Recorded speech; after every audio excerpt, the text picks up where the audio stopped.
Hi everyone, welcome back to MQC Off-Broom. I'm Ryan. I'm Zach. Yeah, and then today we're going to dive into D2 Champs, which happened over the weekend, and we're going to dive a little bit into the stats from the fall semester, just give a bit of analysis into certain stats that stood out to us. Yeah, a bit of mix of player stats and also some wider trends across the league that we might be looking at a little bit.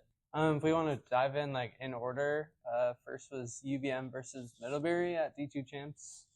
That was not a close game. Not a close game. Pretty much went how we expected, I think. Yeah, UVM played like they wanted to play. I think they came into the weekend pretty strong. They had their full roster as much as they can have it. And Middlebury's where Middlebury's at. I mean, I don't think they played terribly for the roster that they have, but I think this was kind of a foregone conclusion. Yeah, I agree. I do think there is definitely a good ceiling for Middlebury. I think they have a lot of room to improve, and I think considering where they were at the beginning of the semester versus where they are now, I think there's going to be a lot of players that are going to grow and get better with time. And we'll see them better next semester. All right, Middlebury ECQ was a lot closer at the beginning than I thought it was going to be.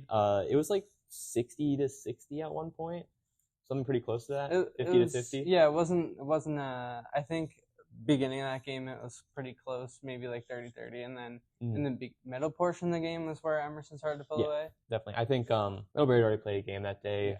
They don't have a super deep roster, and they're playing hard because these are, I think, their last games of the year. I don't think they're going to nationals. Good for them to try as hard as they did to keep it close in the beginning, but I think they kind of put 100% out there right at the beginning and faded as that game went along. Yeah, well, they stuck around at the end of the game, plus they got a snitch grab. They did get a snitch grab. And, I mean, after the catch, like, in the last half of the game, Emerson was, like, kind of struggling to put it away a bit. If you watch the game, like, the last, like, Emerson's at, like, 1 goal to win for, like, a few possessions in a row and we can't finish. And we eventually did, and we won.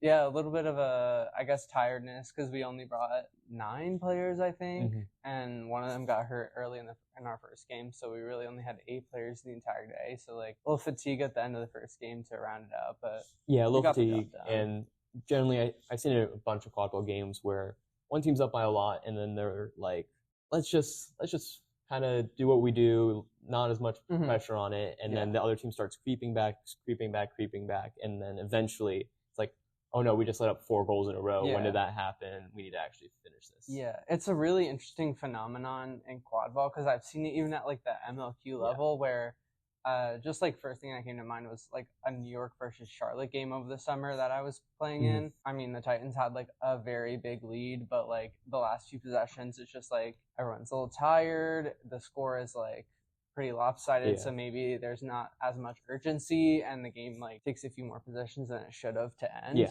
and it's not even like playing depth. Like even the top people will be playing in the game, and they just for some reason can't finish. Yeah, even the best players in the world will struggle with that, and I think it is just like a unique problem to quadball because most other sports have like the time kind of restraint, so the clock is gonna wind down and end. Yeah, it's just kind of unique to our sport, but it's kind of fun, but also like a little frustrating when you're trying to finish the game and BU's had that a few times in the past couple of years. We can move on to Emerson versus UVM, which was by far and away the closest game. For promotion, if that exists next year. And if not, for D2 champs. Yeah, definitely for D2 champ. They got a little plaque at the end. It was cool. Nothing like our trophy for BU, but it was a nice gesture for the D2 teams. You want to start? Yeah, I'll put it out there. I was wrong. They did catch. I think it was a pretty close game for a while there. I think I did underrate Owen. I saw some of the comments about the Owen Atkinson erasure, and I definitely think he played well. A few of his goals I didn't see because the camera was not there, but you could hear the announcer at least saying, Owen runs through the defense, makes a good goal, seeming like a very solid player on their team. Yeah, I mean, I think UVM is just a little bit better than ECQ at the moment. I don't think either team played poorly. I don't think there were any like huge mistakes on either side. It just was kind of a grindy game that the better team ended up with. Yeah, I totally agree. And I think your prediction is pretty accurate. It was very close all the way to the end. I was watching the game back in stats 2 nights ago, And I don't think I even realized this at the time, but there was a moment in the game where it was tied. Yeah. It was like 6-6 at like 15 minutes or something. And I like kicked myself a little bit watching the game back. I was like, oh, Emerson, like, Yeah, Emerson 6-6 was really with like Emerson had the ball with an opportunity to score and take the lead over UVM, which I don't think we've done all year. So I mean, that's just a chance we missed. That'd have been the first lead Emerson has had. Oh, okay. Yeah, but it was a really well fought game, and I definitely think Owen Atkinson not surprised me, but he played very well. There were a few shots he took where it just like seemed like little floaty passes to the back, and they just went right through the hoops, and everyone kind of, sometimes when there's a pass to the back, everyone just kind of like stands and watches it happen. Yeah. If it does anything, and then they just like went in. Like it just felt like how the game went. Like UVM just hits their shots even if they're not supposed to go, and they went in. Yeah, and I mean it's great momentum for them going into nationals. UVM is a D1 team this year. That's true. Come back next week to hear our thoughts about nationals and all of the stuff with that and who's in D1 and who's in D2. If I remember correctly, they might be in a pool with Creighton. I believe they're in Creighton and RPI. Yeah, that sounds. Or no, RPI is with Crucio. Are they in Creighton, Harvard? Possibly? I think it's Creighton, Harvard. UVM is that pool. That'll be fun could be fun to some people. Yeah, I don't know if I'd want to be in that pool, but good job UVM. Shout out. You got your plaque.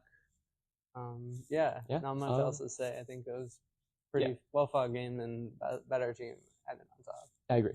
Okay, so the way we're going to look at our stats today is we've got a number of graphs that our lovely editor Mark is going to be putting on the screen so you can follow along with us. We've got 5 graphs, I believe, and they kind of all cover different things in the game. We've got 4 chasers and 1 beater. We'll talk about beater stats kind of towards the end. Unfortunately, there aren't a lot of beater stats, so we tried to take what we could out of it that was at least meaningful or something interesting to discuss. But we're going to start with something kind of simple and easy. A lot of people could understand. It is player goals versus player turnovers. So if you're looking at the graph here, you have goals on the x-axis. This is because I made these graphs and I did a poor job on this one and I was too lazy to change it. But generally you want to be below the line. The further below the line you are, the better. The further above the line you are, the worse. Oh. It's okay. We'll look at some of the trends here, and then we'll look at some of the outliers. Generally, it was about pretty much almost 1-to-1. It's a little bit more favoring the goals. The average person has a little bit more than 1 goal for every turnover they have. The names that you're seeing here are above 5 goals and above 5 turnovers. I just did this because when I had it, everyone showing everyone's name in the MQC, there's this giant big blob of red in the bottom left corner, and it was impossible to read. So we've got some outliers. We've got some teams that are either above or below. One that sticks out is Emerson, with their 2 top players being above the line. Amiri is kind of just above the line, and you are well above the line. I think this is because you end up doing a lot more playmaking on the team, so you're passing to a bunch of people who maybe they're in a bad position to get beat out before the ball gets to them. For both of you, this is somewhat a representation of the team around you and somewhat a representation of your own play style. Any thoughts on ECQ specifically? I mean, I think Amiri won't have as many turnovers as I do, just simply because I'm like the playmaker. I'm at the top. You know, I like direct the offense a bit more than Amiri does, and Amiri's when gonna go score, they're gonna drive in and get a bucket. So it's just like different kind of roles in the offense. So I think that's why Amiri has less turnovers and more goals. And then Amiri's just like gonna score no matter what, and it's hard to block them when they're going downhill. Like absolutely trying to dunk, and then they have like unlimited range. And take like the craziest shots you better seem so far away, and it just like sails right through the hoop. And I mean, I didn't score as many goals as I would have liked to this past season. Definitely scored more last fall, but I think that just comes with a younger team, a team that's less experienced. Considering like my sophomore year, we had like an unlimited number of seniors on our team. And I think part of it as well is you're more experienced, so you're probably trying to get other people involved more, and you're a little bit less focused on your own individual counting stats. Now, another team that's generally over for most of their players is Brandeis. You see Oren is pretty far divorced from the line above. Atan is just above the line. That's their main two scorers. We talked about this a little bit before. Brandeis had a very bad turnover to goal ratio as a team. I wonder if part of it is because their beaters are so, we'll call it dynamic. That's the nice way to say it. Another word would be chaotic. Generally, the beaters are getting dodgeballs on the ground, and it's ending up in a lot of possessions back and forth, which means that the team is going to have more turnovers just generally. I think you'd love to see these numbers go down a little bit, especially for Oren, because he definitely has the potential to be a very efficient, very good goal scorer. So I think it probably comes with experience, knowing when he can go and when he can't. And also with Andres back, the burden is going to be spread out more, which I think will help as well. But right now you see him pretty far above that line. Yeah, and I don't think it's like horrible to be that far above the line. No. Like what we were talking about with me, like sometimes you just like have to turn the ball over. Not like have to, but there just becomes a point in an offense or like with a team where someone is gonna have the ball more often than not. They're the playmaker, and being a playmaker means you're also, I mean, sometimes your plays aren't gonna turn out the way you want them, and you're gonna have turnovers. So like one person on the team is gonna stand out as an outlier with turnovers. And I don't think, because I mean you can see like they're on the graph, so that means they're a very skilled player. Yeah, absolutely. Nothing to say against their like quad ball abilities. The next team I think is pretty interesting is Harvard. There are teams that are kind of just around the line, like RPI is a little bit above, a little bit below, but they're generally on the line. Brown as generally is above the line, but that's just more a trend of the team in general. I don't think it is any one player, but what's interesting with Harvard is you've got a bunch of people below the line in the bottom left area, if you're following along at home, listeners. And then you've got a couple people above the line in a more like significant distance. You have Bruce above the line, you have Elisa above the line.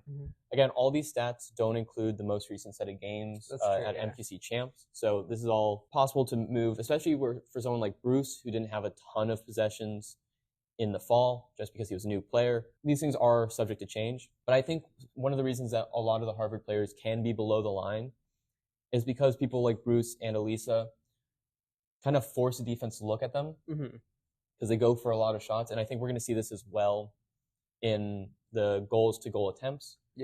They force the defense to look at them. They're getting in spots where they could get beat out, they could make a turnover. But when they're in those spots, everyone else opens up. And a lot of those cut goals or like dishes to short drives open up because those two are doing their thing. And getting those turnovers. Yeah, I completely agree. I guess the big outliers in a good way are definitely some players from BU, specifically you and Evan.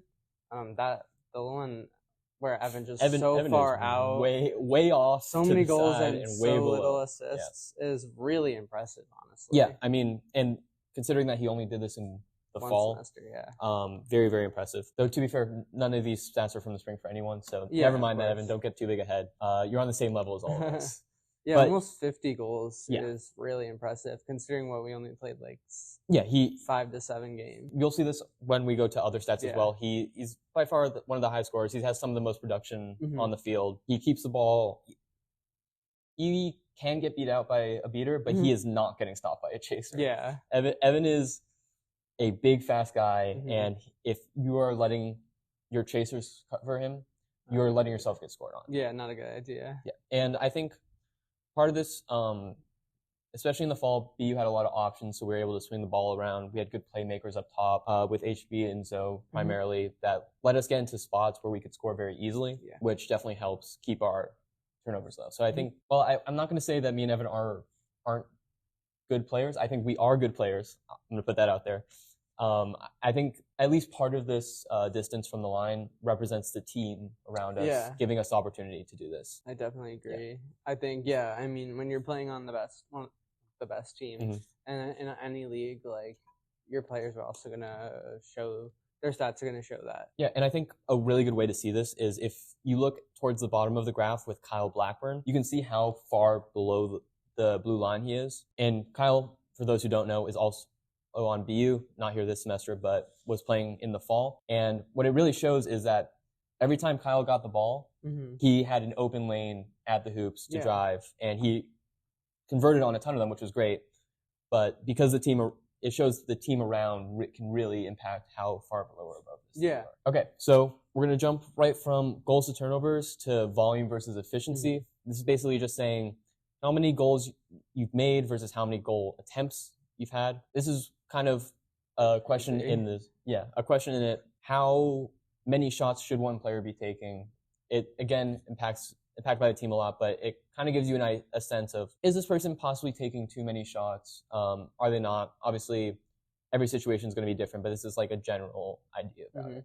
Yeah, I think that's really interesting. And again, like when I first looked at this, I didn't even see Evan all the way at the top. And then you look and that's really impressive. Yeah. Only what, like 10 missed shots or something?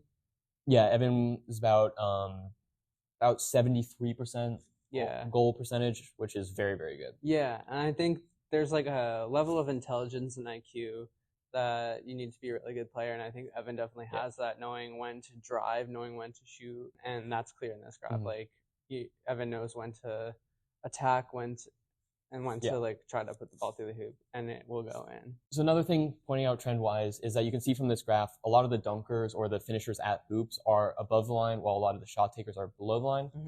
And that could show two possible things. It could show that maybe this graph isn't great at representing the abilities of shot makers. There's probably a little bit of finagling that you could do that would make it more even. But another thing that I think a bigger trend is, and the way that quad ball actually plays out in practice, is that if you can get to the hoops, you're going to have more success. Yeah, I agree. I think we have great shot takers in the league, and possibly in a different meta or a different composition of the teams, shot taking could be a more viable strategy. And at least where MQC is right now, it looks like, according to the data, that if you can get to the hoops and you can dunk, that's almost always going to be a better alternative or a better percentage chance than trying to take a long shot. Yeah. Like I would say Ben is a very good player.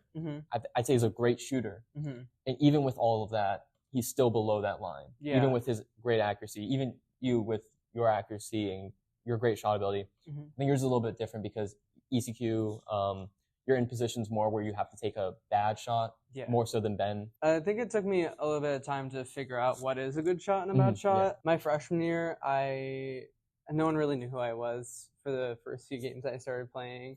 So I had a bit more of an easy shot on the top hoop or any of the other hoops. And then like I think by around my mid fall semester and definitely into the spring, like teams started to understand like what kind of quad ball player I am, how I like to score, and would adjust to that. And then last year it was definitely a bigger adjustment. Like I'm one of the like prime scorers on the team, and you know teams are gonna actively like plan how to stop me, and that's usually trees because I shoot. So it took me a while, probably up until like around this semester, like what is a good shot, what's a bad shot, and how to like fit my style into like against other teams.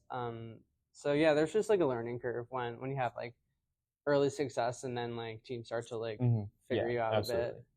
Absolutely. And to your point about the trees, there is no stat for this. It'd be great if there was. I swear to God that teams are playing more trees this year than ever before. I feel like I see it more every game than I've ever seen it in any year prior. Which maybe teams are getting more experience. The coaches are getting more comfortable teaching us multiple different defenses.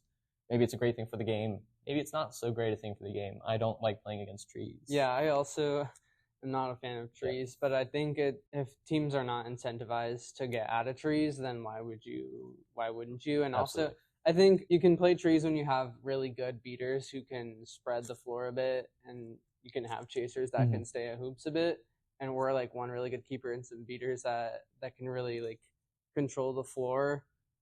So and especially like with newer players, like I feel like trees is like the easiest kind of understand. Just like, hey, on defense, you're just gonna kind of stand at that hoop and put your arms up when someone comes at you. Definitely. Okay, our next graph is a little bit more of a trend thing than actually looking at any stats. This is just assists versus goals. And I was going through the data and I was looking at it. And something interesting, I'm sorry the graph looks so ugly, but just focus on the blue line. That's the most important part.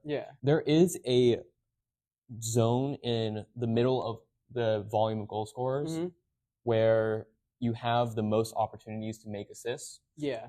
I'd say that's the point where you're driving in and your first look is to pass out.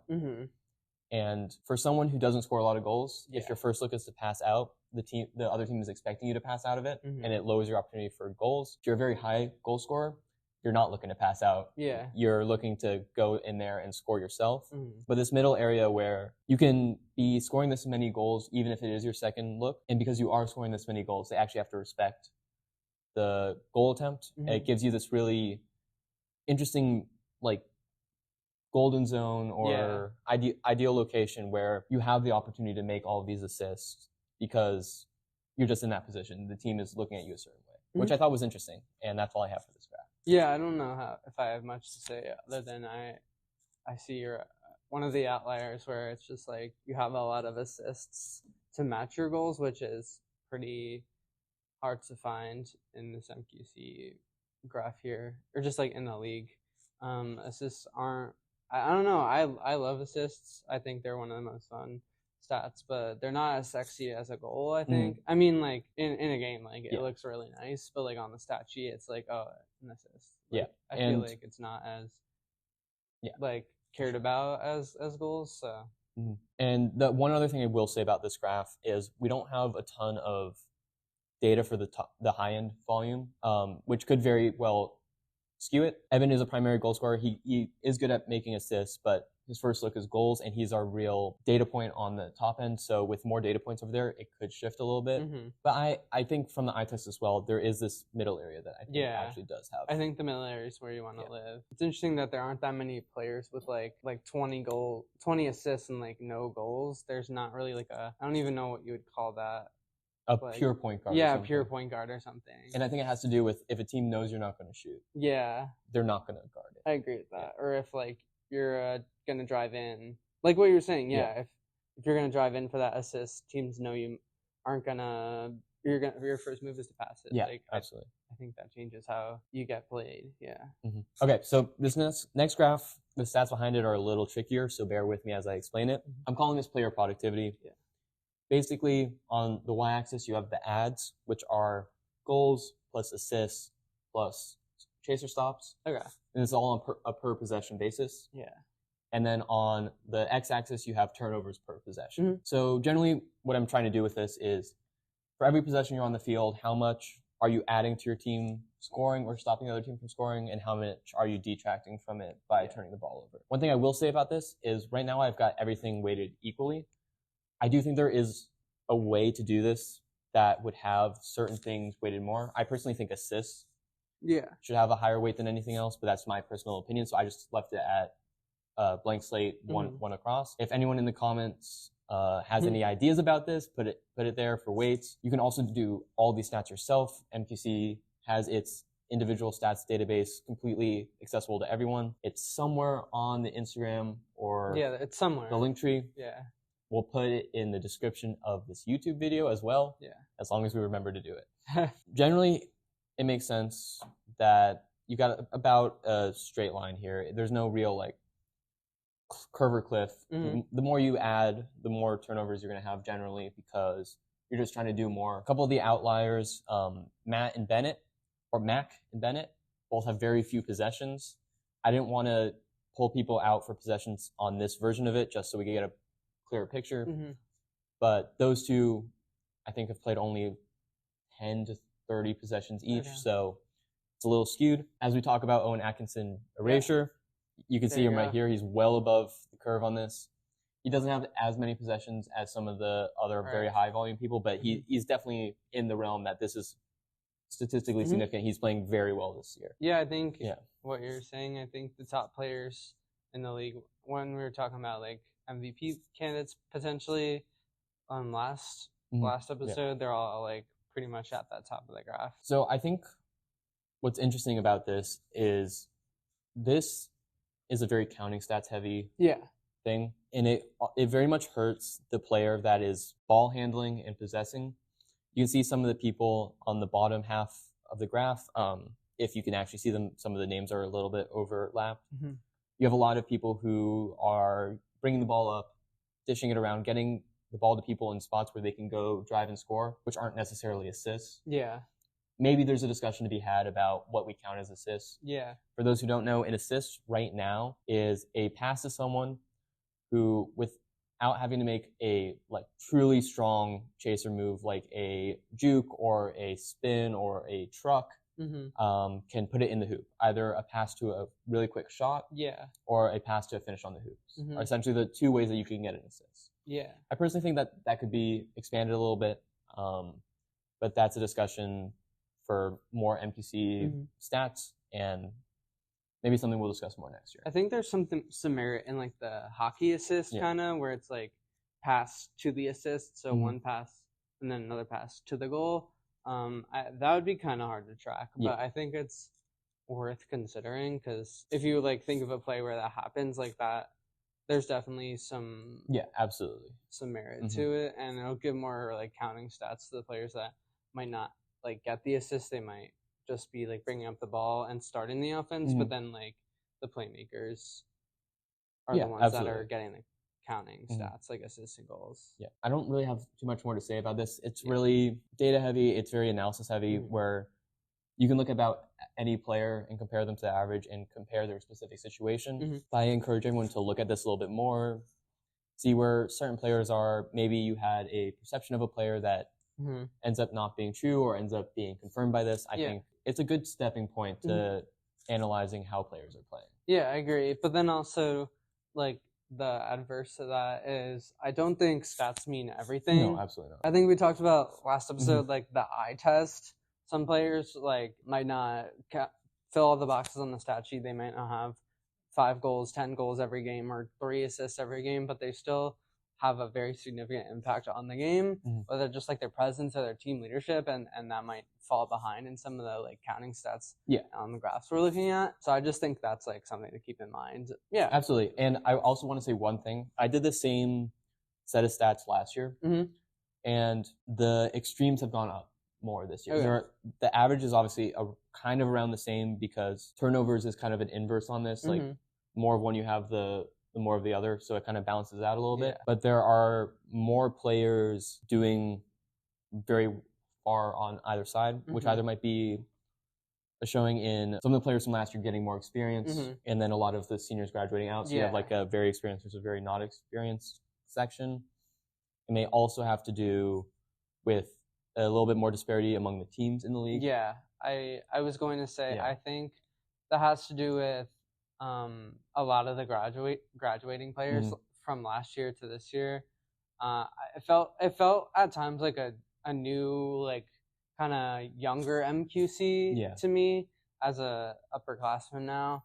I think I recognize that there's kind of a change in the scene of who are the better players, who are the stars in the league from last year to this year, and I think that's also again reflected in the stats. And then another thing you mentioned is the teams. I think the better teams got a lot better, and there's a bit more of a gap between like the top teams and the more bottom teams in both D1 and D2.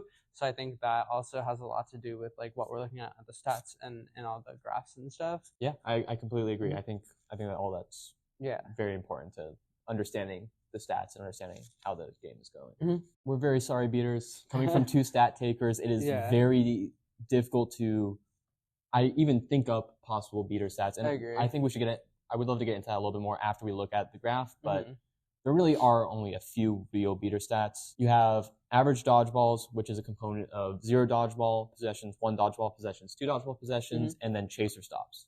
Now for this graph, I've averaged out chaser stops per possession, just because when you were doing total chaser stops against average dodgeballs, the graph was very low heavy. And it was kind of taking away a little bit from the analysis. But if you're looking at this is basically how often beaters are getting in the chaser game. If you're above the line, you're very aggressive in the chaser game, especially if you're way above the line, Brian Callahan. And if you're below the line, you're trying to keep dodgeball control more, and you're focused more in taking out the other team's beaters. Again, the actual average just happens to be what MQC looks like.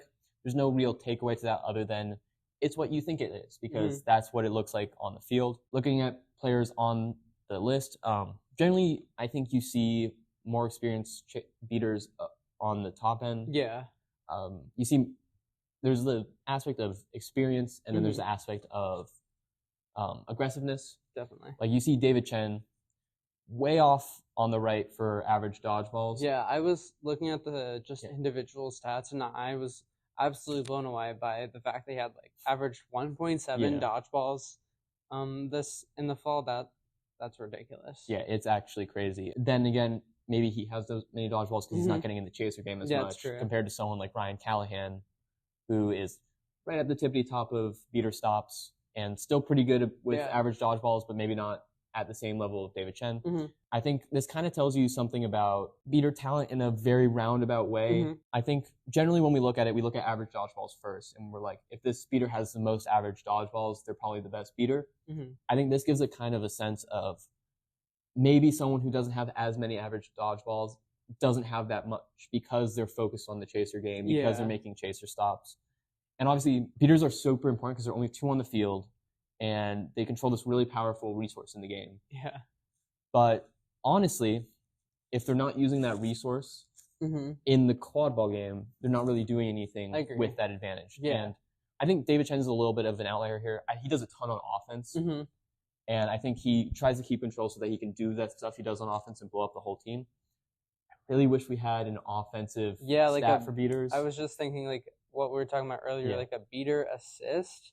Because I know there are so many plays where there's, there's a tap on the small hoop and then someone goes and scores.